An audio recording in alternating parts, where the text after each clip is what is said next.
Welcome to K278 komsomolets SSN Project 685 Plavnik Subbrief. That's a bit of a mouthful, probably requires some explanation. So this submarine, known as the Mike submarine to NATO, is designated K278. There's only one in this class, and that was its hull designation. Komsomolets is an honorary name it gets later in its career. Project 685 is the technical design project, and Plavnik, that's the Russian name for fin, like a fish fin, was the code name internally that they used. And because I didn't want to throw another name at you guys, the NATO name for this is the Mike submarine. One of one. Let's begin.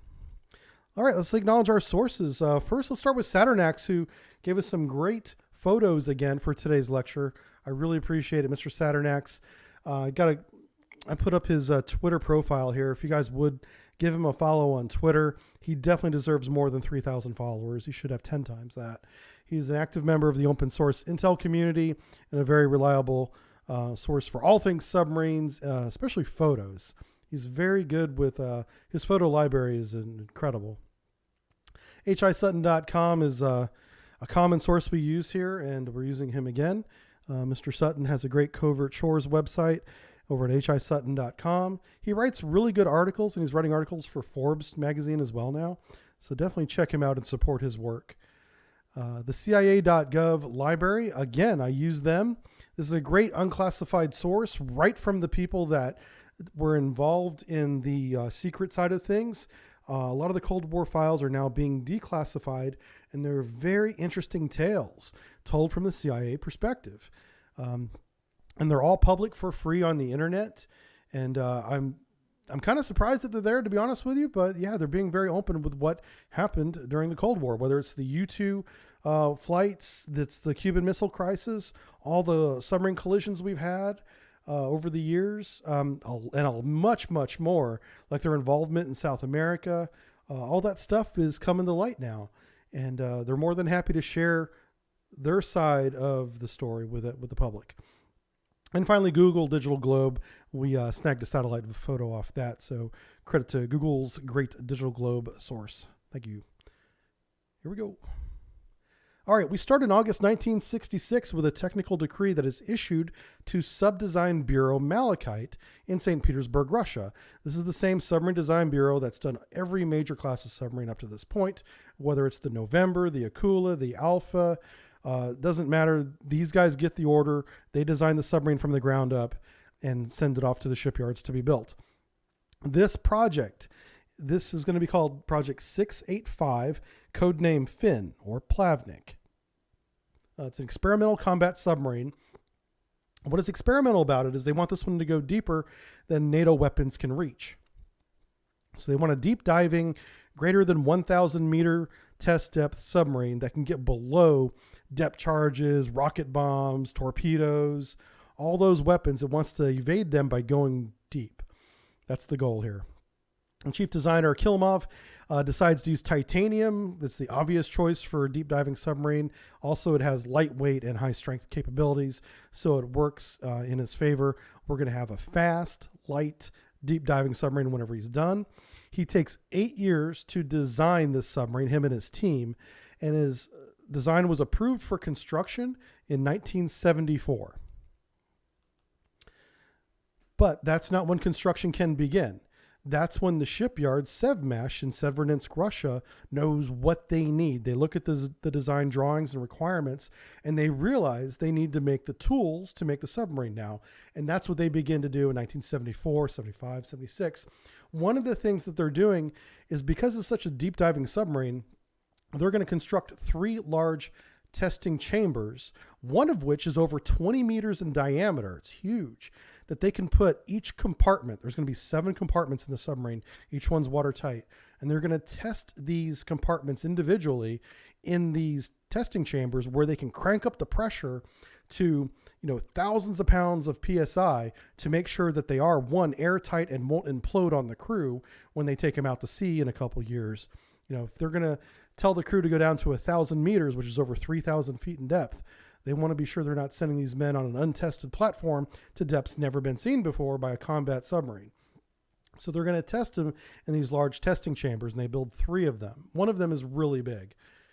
April 22nd, 1978, all the tools are ready. The testing chambers are ready to go, and they lay the keel in workshop number 42. Workshop 42 is kind of famous and infamous for building a lot of the first boats in a lot of new classes, whether it's the November or the Akula or the Alpha. It does the same thing for the Mike. It's a 2-hull, single shaft design.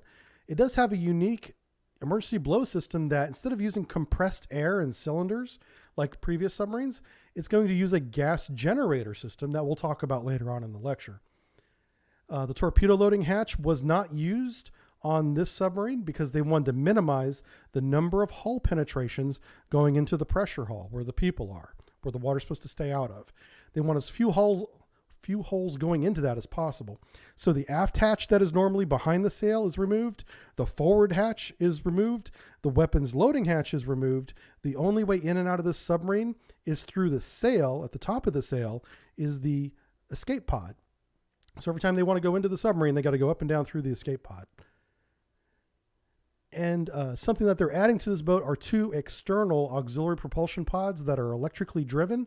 They have a max speed of about 5 knots. When they're doing max speed, they're really noisy. So what they would normally do, what we saw from the NATO side of things, is they would get like in a Gulf Stream that has a 2 or 3 knot current pushing the submarine around, and it would face the current and turn on these electrical motors to just counteract that speed, say 2 or 3 knots, nothing too fast, not noisy at all. And they would stop the main shaft. So they didn't have any real large machines moving inside the submarine, making it relatively quieter, and just had these 2 auxiliary motors we called spinners on the NATO side to kind of maintain a geographic position as the current flowed over the submarine, providing cooling and whatnot to the systems on board. A very common tactic, and it worked for them. Okay, so the Mike by the numbers. Remember, Mike is the NATO name for the submarine. Displaces 8,000 tons when it's submerged. Its length is 110 meters, and its beam is 12 meters. Beam is the width of the submarine. Its widest point is 12 meters. The 2 reactors can push it at 30 knots through the water. It has 6 torpedo tubes in a configuration of 2/4, but they're all the same size, 53 centimeter. And the submarine can hold a total of 22 weapons, 16 weapons internally, plus 6 weapons in the torpedo tubes, should they choose to do that. The test depth is 1,000 meters, which is 3,280 feet, and the estimated collapse depth is 1,500 meters. That's 4,921 feet. Extremely deep water before this thing is in danger of collapsing. It can, for a short time, go below NATO weapons if it were to go down and push 1,500 meters. The crew is approximately 64 to 69 people, depending on how many people are on board at the time. That's kind of a flexible number. And that, ladies and gentlemen, is the Mike by the numbers. All right, let's talk about these 7 internal watertight compartments that they put together after they were tested. The first one in the bow, working forward to aft. Compartment number 1 in the bow is the torpedo room with the 16 stows, and that is where they keep the 112 cell battery. That's the ship's battery as a backup power source. If the reactor scrams and the generator is not running, they have this battery to provide power for a short time while they recover from the casualty and get electricity back again. And that all happens up in the nose, the bow of the submarine, compartment 1. Right behind that is compartment 2. That's where crew berthing, freshwater generation, and the galley is. This is where the crew spends the majority of their time. If they're not on watch, they're in compartment 2. Compartment 3 is right behind that. That's the command post and the diesel generator. The diesel generator is on the lower level. The command post is right above that. Above the command post is the sail of the submarine where the escape pod is. Okay, working aft from that is compartment 4, where we have 2 OK650B3 water pressurized reactors. Behind that is compartment 5, where the auxiliary and cooling systems are. Behind that is 6. That's where the main engine, 43,000 horsepower, is sent to the shaft via this main engine. They also have 2 electrical generators, a port and a starboard one, and 2 main condensers. Behind that is compartment 7, and that's where the main shaft is, with the rudder, the stern plane mechanisms, and the hydraulic plants that supply power and energy, hydraulic energy, to those surfaces. 7 total compartments for one Mike submarine. All right, let's talk about sensors, weapons, and communication. Her sonar is called the SCAT sonar. It is a cylindrical bow array sonar that is below the torpedo tubes.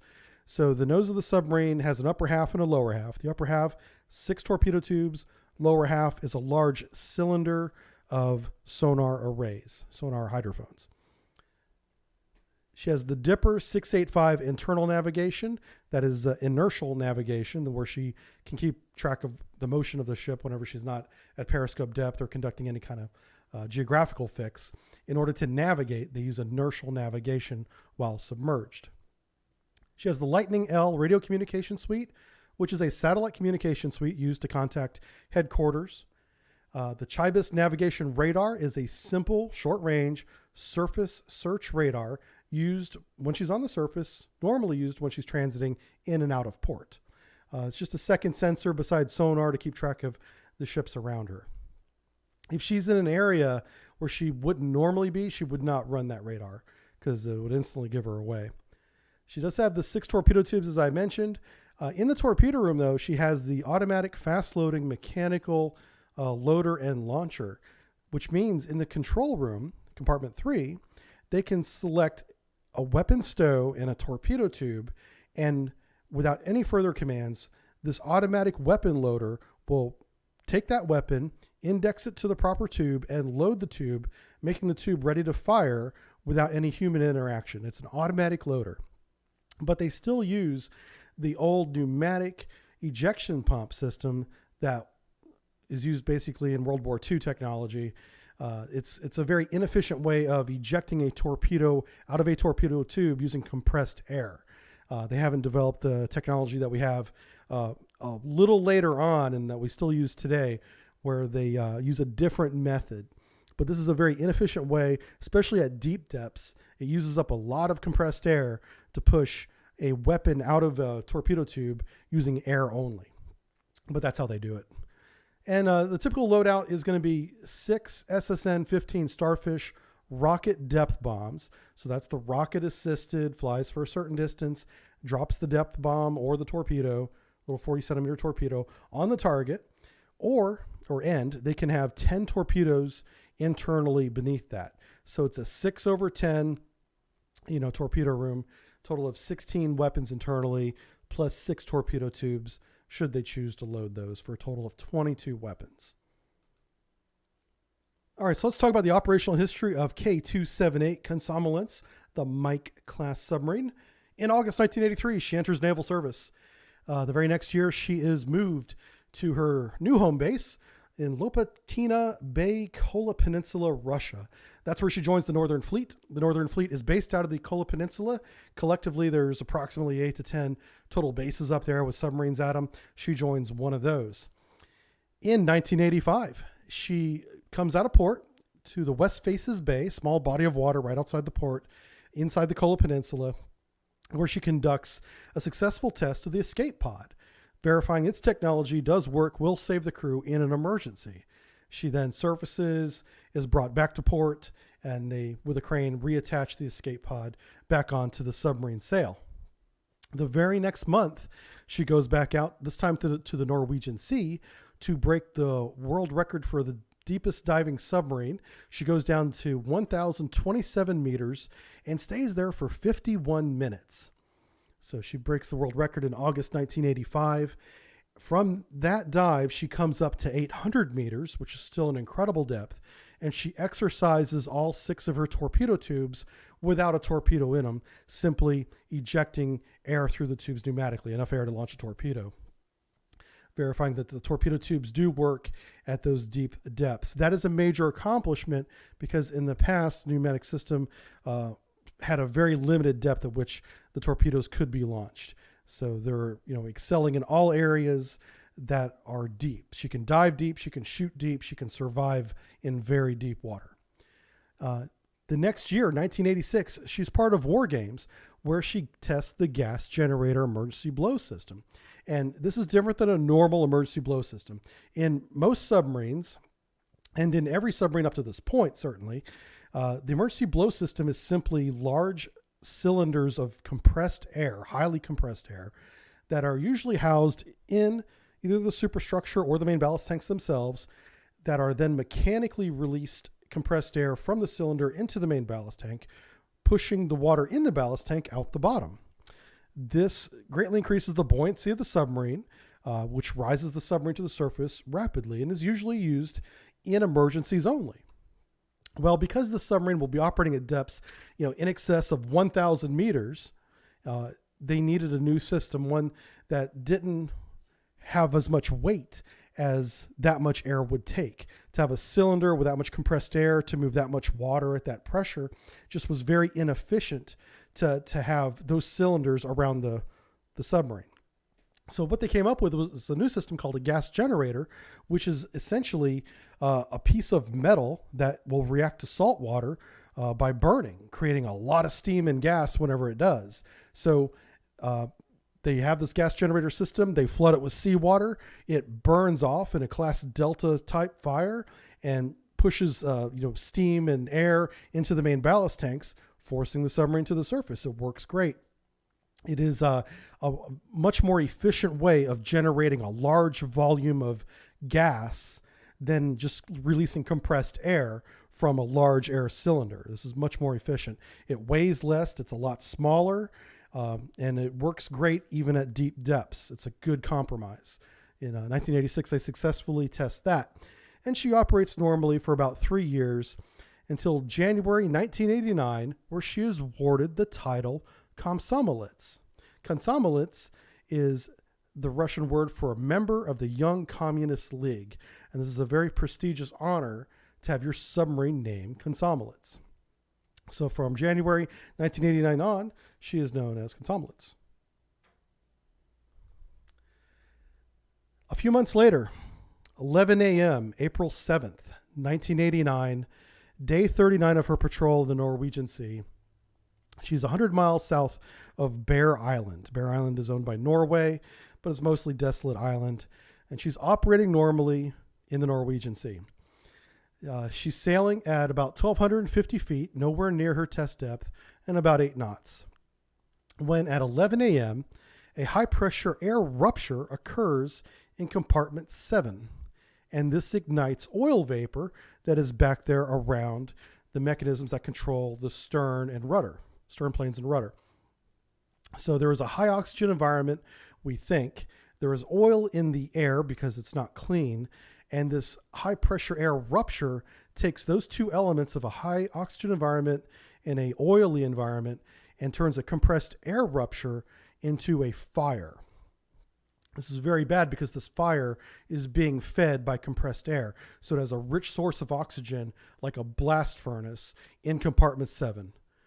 Well, the alarm is sounded, but because the noise is so loud back there in compartment 7, nobody can make a verbal report.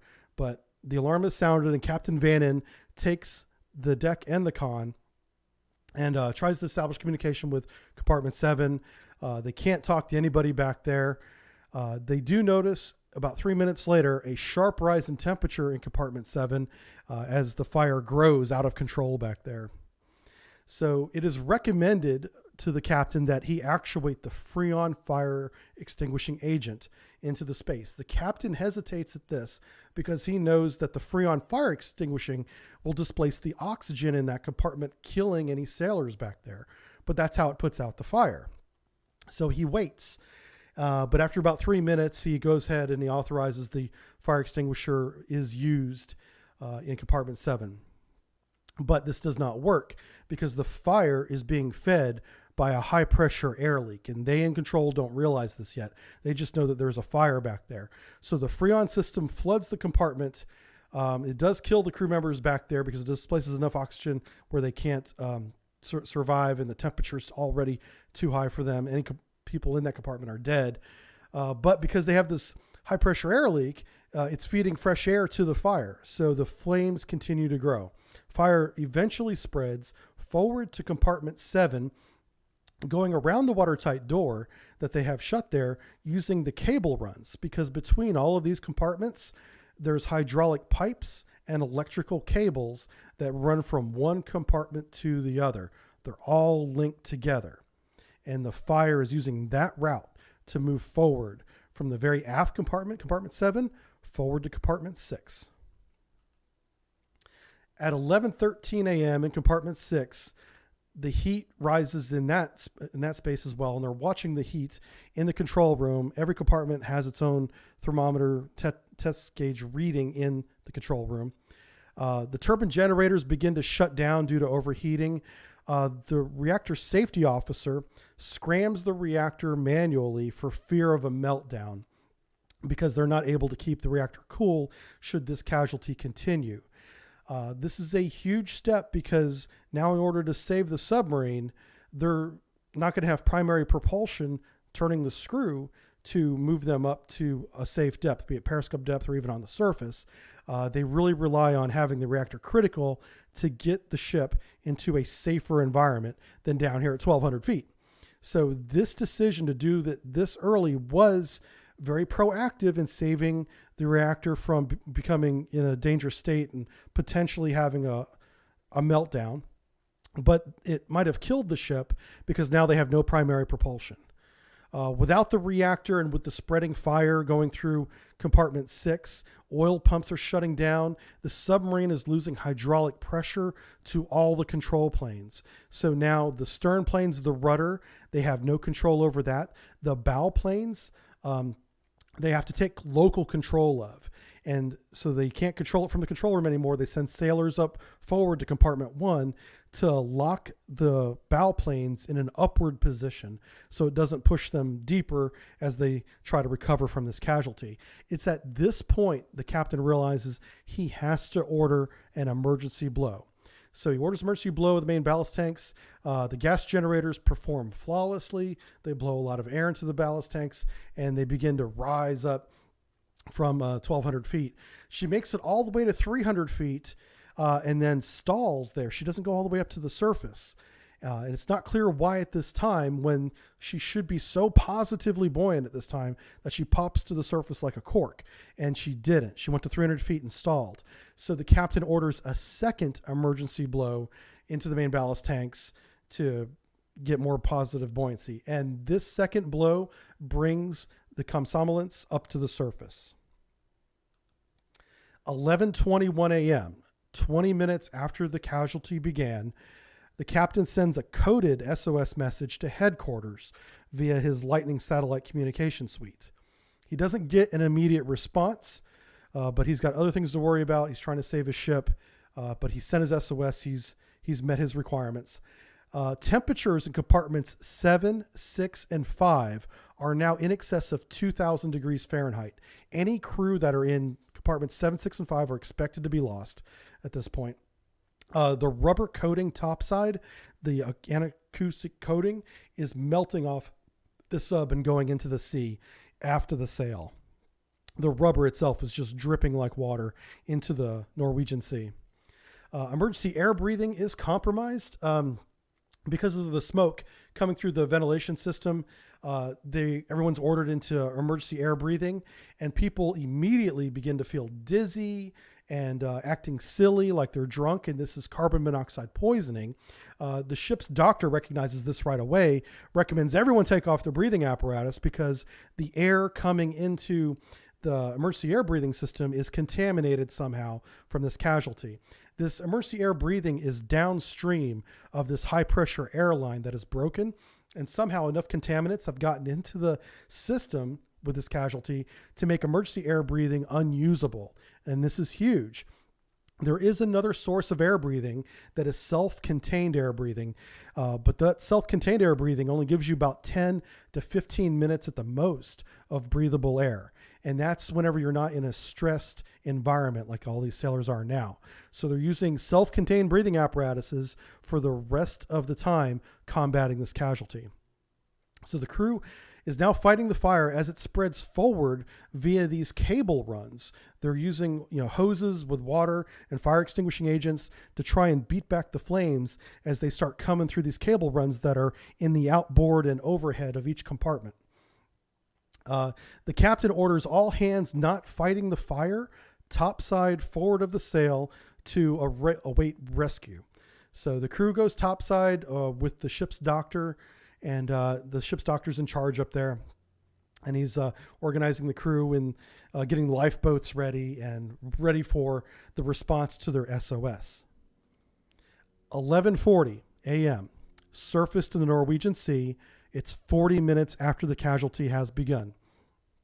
Reactor compartment number 4 fails to respond to all communication. The people that scrammed the reactor and stayed at their post are no longer responding to any calls that assume that they are lost. The temperatures in compartment 4 are rising, and that's very alarming because that's where the reactors are, in the control room. Captain Vannon radios headquarters again and only gets a garbled acknowledgement, a partial acknowledgement. So he knows at this point that his transmission has been received, but the acknowledgement was not very clear. The firefighting teams managed to enter compartment 4 aft of the control room, and miraculously they find 2 officers from the maneuvering area alive, and they bring them topside. They managed to save 2 lives battling these flames back from compartment 4. Seaman Roman Flipopov starts the diesel engine in compartment 3. That's below the command room. And this is key because it provides some auxiliary power, electricity to the submarine besides the battery. The battery's been under strain for 40 minutes now since they scrammed the reactor, providing power to everything. And this is creating a lot of hydrogen in the battery compartment. As a battery discharges, it creates 2 things: a lot of heat and a lot of hydrogen, and that's a bad combination, especially when you don't have ventilation for the hydrogen to go somewhere. Keep that in mind. So when Seaman Roman starts the diesel, this begins to circulate air out of the boat, clearing the air, making it more breathable, and making it easier to fight the fire, also providing power for the ship. This is a huge step. Seaman Roman Flipov is immediately relieved by a warrant officer that goes down there to assist him, seeing that Seaman Roman is in distress from smoke inhalation. He's on the edge of death at this point, and they send him topside. The time is now 12:19 p.m. We're surfaced on the Norwegian Sea. Captain Vannon transmits a clear distress message this time to headquarters saying, "Hey, our submarine is on the surface in the Norwegian Sea. Here's our position. We're on fire. We're sinking. Come and help us." And this gets everyone's attention, including the Norwegians that monitor communications as well. Fleet Admiral Chernevin is briefed. He's the head of the Northern Fleet, and he orders all warships nearby the scene to render assistance. He also tells his subordinates contact Norway and ask for their immediate assistance to save the submarine and the crew. Rescue aircraft are launched from the Kola Peninsula. This is Russian aircraft on their way to the position to assist with what they can and provide communication with the submarine. 3 Russian ships are also within 70 miles of the submarine, and all 3 are sent to the position as well. Norway, for a reason that is never determined, was never contacted for assistance despite the admiral's orders to do so.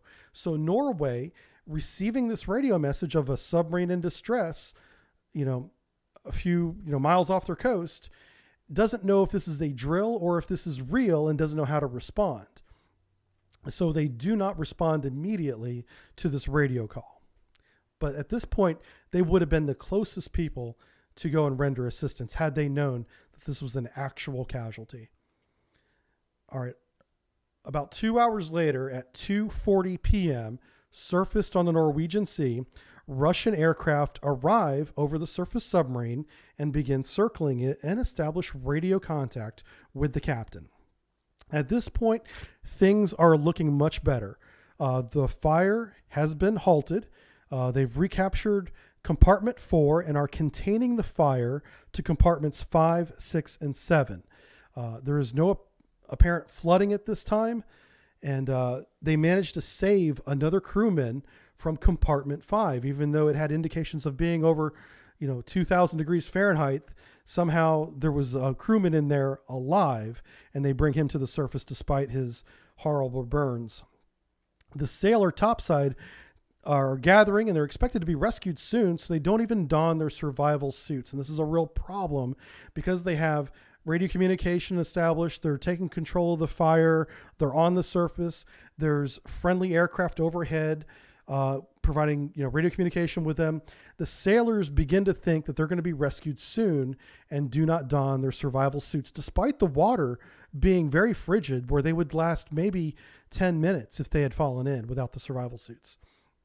Inside the sub, the diesel engine is still running, providing limited electricity and, more importantly, providing fresh air for the people down there fighting the fire. Again, the fresh air is also feeding the fire, but at this point, because they don't have the emergency air breathing, they need this fresh air to help combat the fire more than it would help the fire grow. The captain orders another emergency blow because he begins to realize there's a port list leaning to the left side, the port side of the submarine. So he orders a third emergency blow, which does work, and it corrects the list. But this is the first indication of a loss of buoyancy. They're going to need to continue to emergency blow time and time again until the submarine would finally sink. 2 hours later at 4:30 p.m., the sub is listing again, this time to starboard. So they had a port list, now they have a starboard list. Another emergency blow is ordered on all main ballast tanks, and it works, but it does not correct the list. She's still listing to starboard despite the emergency blow, which means the loss of buoyancy is not in the ballast tanks. It's somewhere else. The only other place that can be is compartment 7 or 6, the compartments that they're not in fighting the fire yet. Okay, pressure hull in compartment 7 was breached. The way this happens is there's a lot of seals that protect the inside of the pressure hull, where the people are and all the machinery are, from the seawater.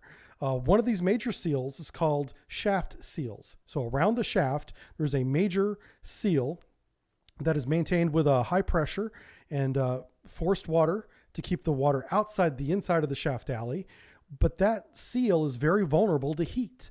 So because it had been exposed to high temperatures for hours at this point, that seal finally broke, and compartment 7 did flood, causing this list with the excess weight. So no emergency blow at this point is going to correct that.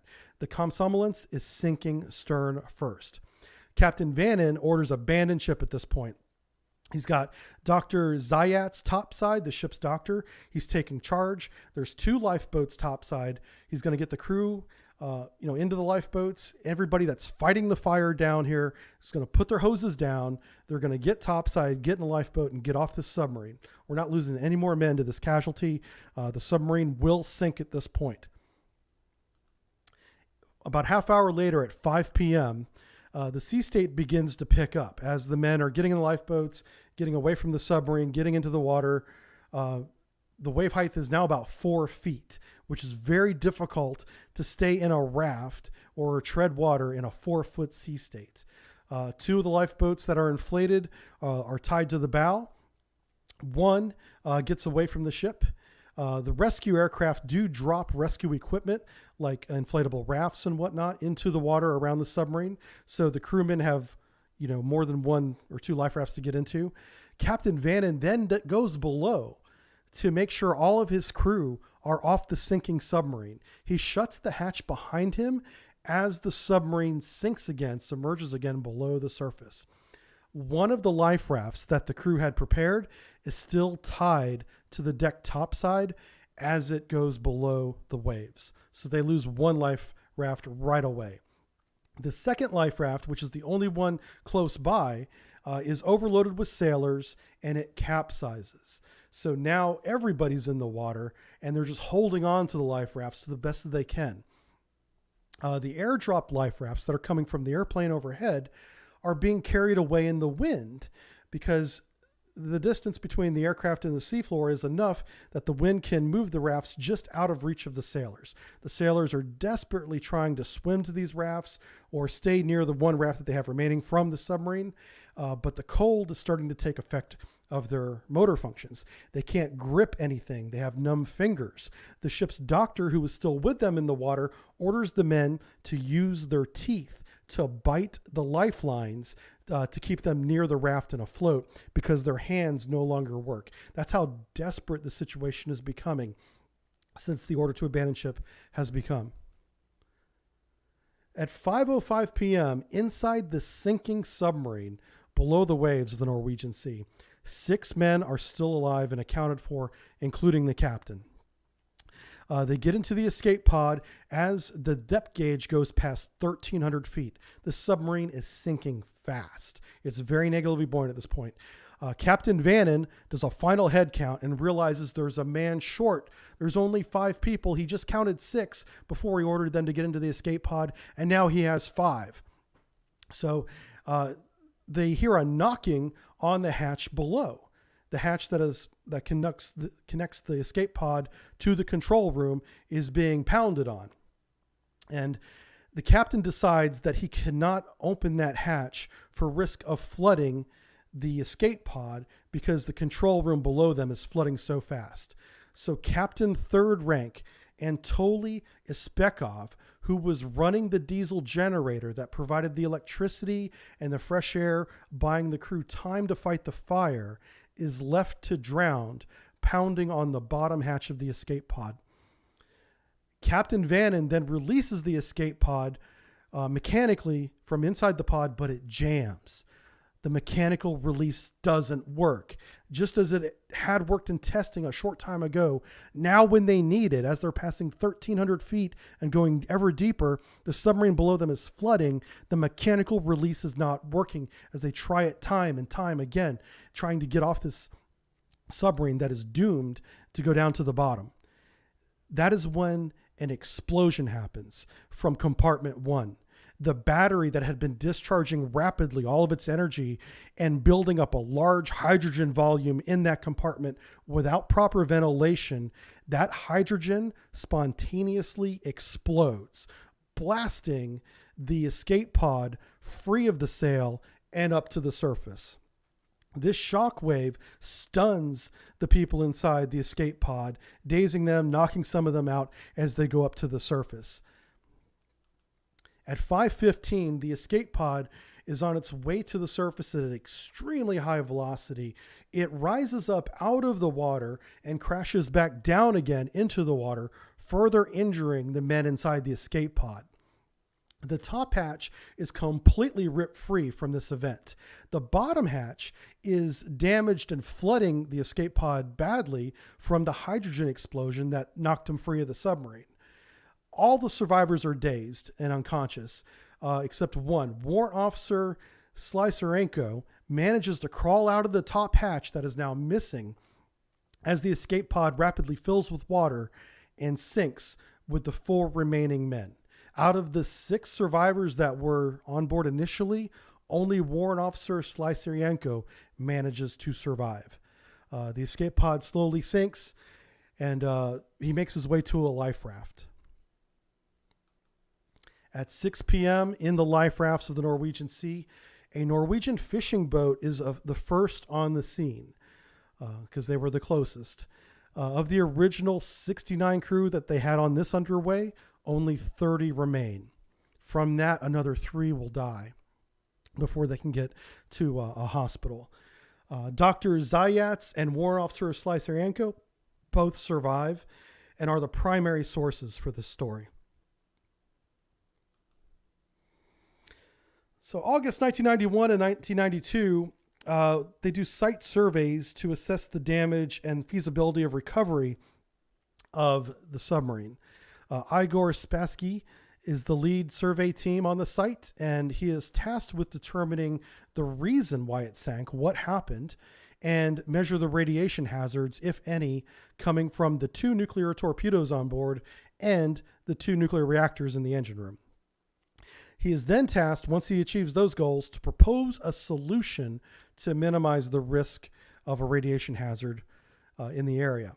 So he assembles a team of experts. They get on a research ship, a Russian research ship called Kladish, and they find the wreck because they know right where it sank. It's not that hard to find. They found that the pressure hull is breached, so the inside of the submarine is completely flooded now.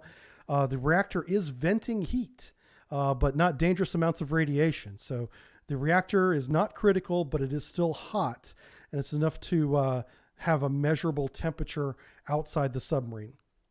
But luckily, the radiation levels are very low. They are measurable, but they're not dangerous. They do find both nuclear torpedoes intact. They did not break apart after that hydrogen explosion, thankfully. So there's no plutonium to be found anywhere, exposed to seawater, and there's no high radiation in the vicinity of those nuclear torpedoes. The solution Igor Spansky comes up with is allow it to rest on the ocean floor and entomb it on the ocean floor, with a mechanical cover or something in a future site visit. That is his recommendation after seeing the wreck. In 1993, an international survey is assembled, including Dutch, Americans, Norwegians, and Russians go back down for a third time in what will become an annual or biannual survey of the site. They use much more advanced 3D sonars, side scan sonars to get a very clear view of the submarine as it rests on the bottom. They do find that the reactors are decaying, which is good because the more they decay, the less radiation they emit.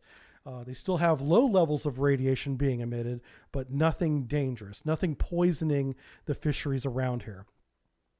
The site is being covered with sediment, and this is an unexpected event that has a great benefit to the site. The longer it sits on the bottom, the more it is being buried through natural sediment, further entombing the submarine every year, making it safer and safer every year. So they don't even need to come back with a metal shelter or cover or entomb it mechanically. They can allow the natural sediment to continue to build up over the submarine, containing it naturally. And this is the natural solution that they decide to go with, is to monitor the site annually or biannually every other year, and just let nature take its course.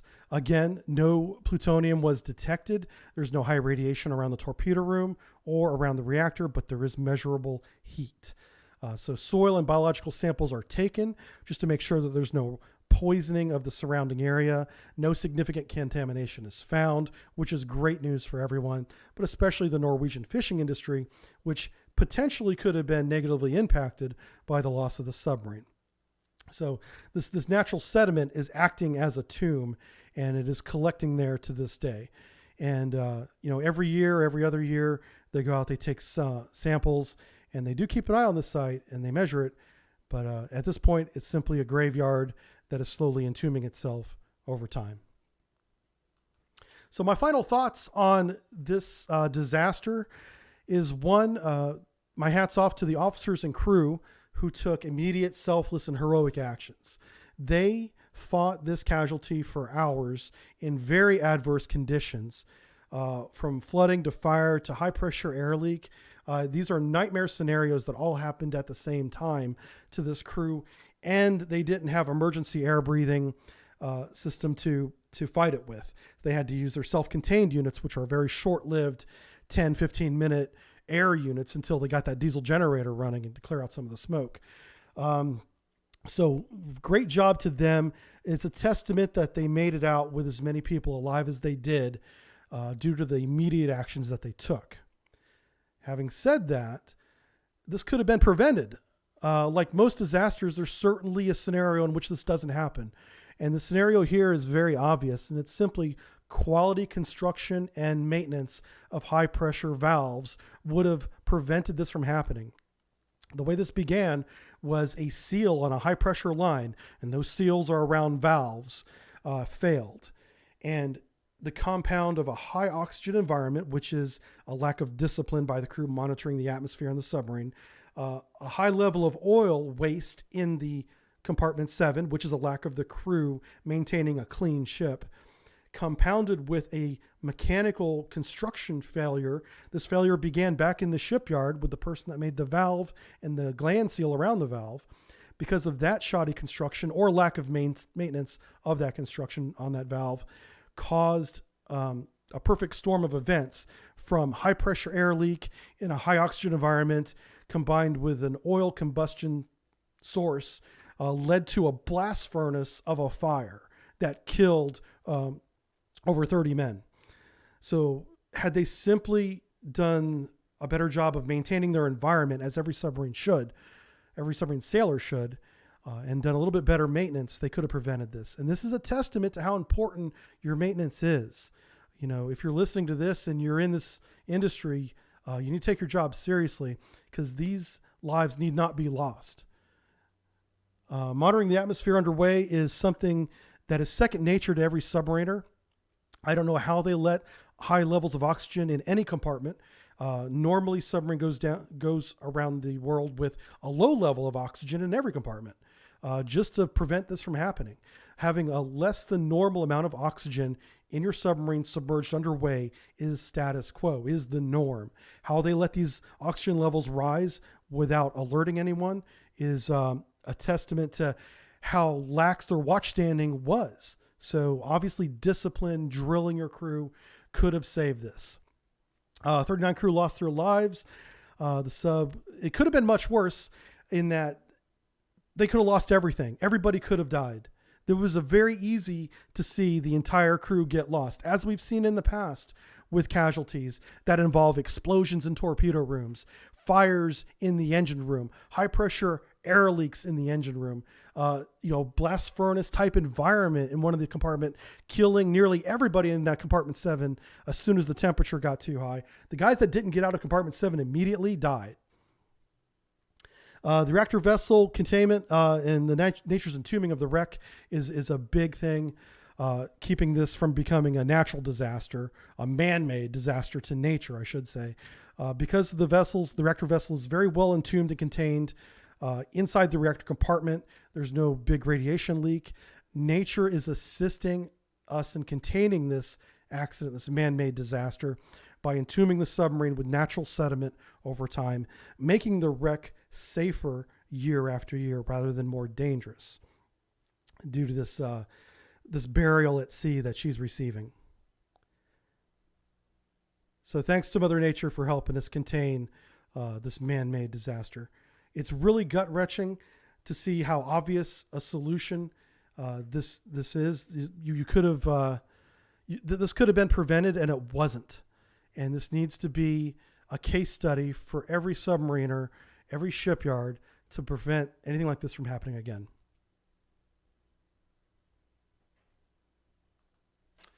All right, thanks for watching, everybody. I'm Captain Jive Turkey. Appreciate you guys supporting me on Patreon. As always, you guys are the best. And I really look forward to doing more of these with you guys. And thanks for the support. Have a good day.